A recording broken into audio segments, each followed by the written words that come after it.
our motorcycle, but that bond is really with the engine. So to just wave at another rider, it ignores that bond.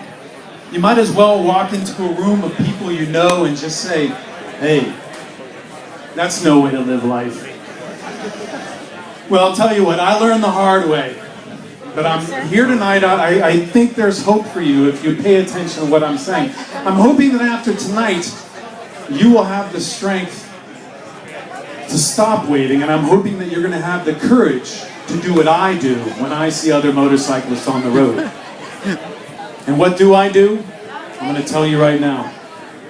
I'm going to probably have to switch to voice in a second here. So if you see another single cylinder on the road, you're going to give them the single cylinder sign. You're all staring at me. Just try it. Come on. Somebody, put your bears down. Okay.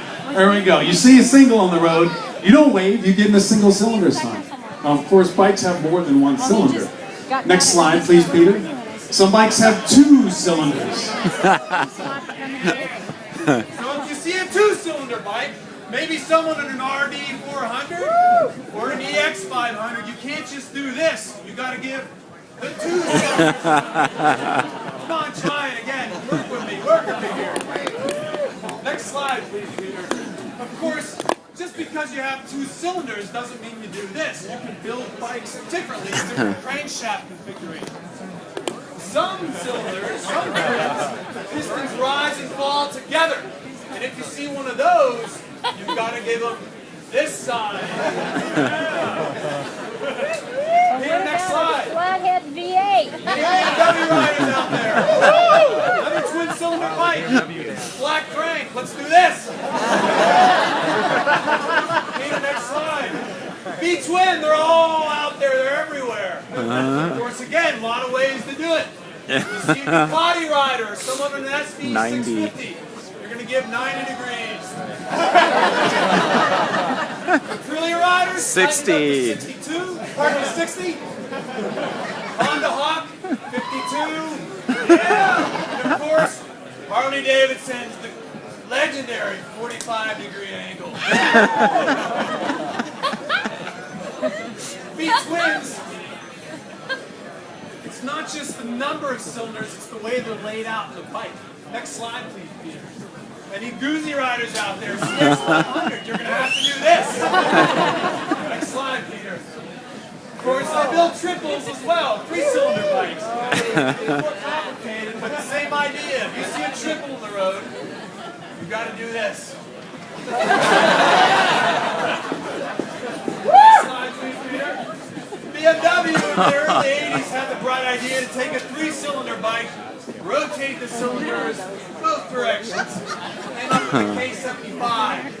You see a K75 on the road, do what I do, don't wave, you do the 3-cylinder dance.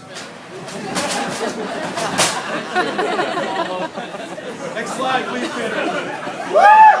On line 4, there's a lot of them here tonight.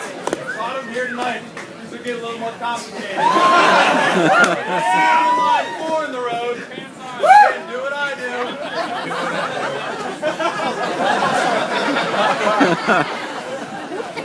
You get line 4 dance. Next slide, please, Peter. BMW, K100, K1100, 4-cylinder laid down. Got to give the K-bike dance. Next slide, please, Peter.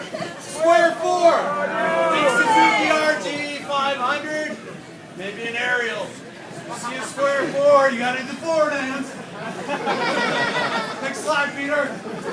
V4s. Next slide, please.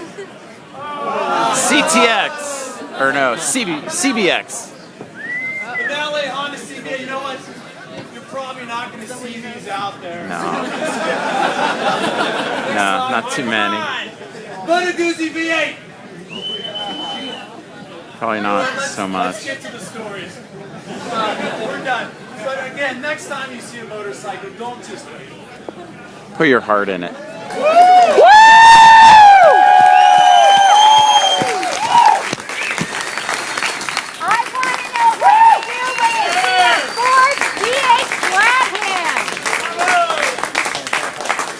Our next speaker, thank you very much. Our next speaker Our first contestant tonight is Mr. Tor Drake from CC Motorcycles. He's the reason we're here tonight, so let's give him a big round of applause. Welcome on stage.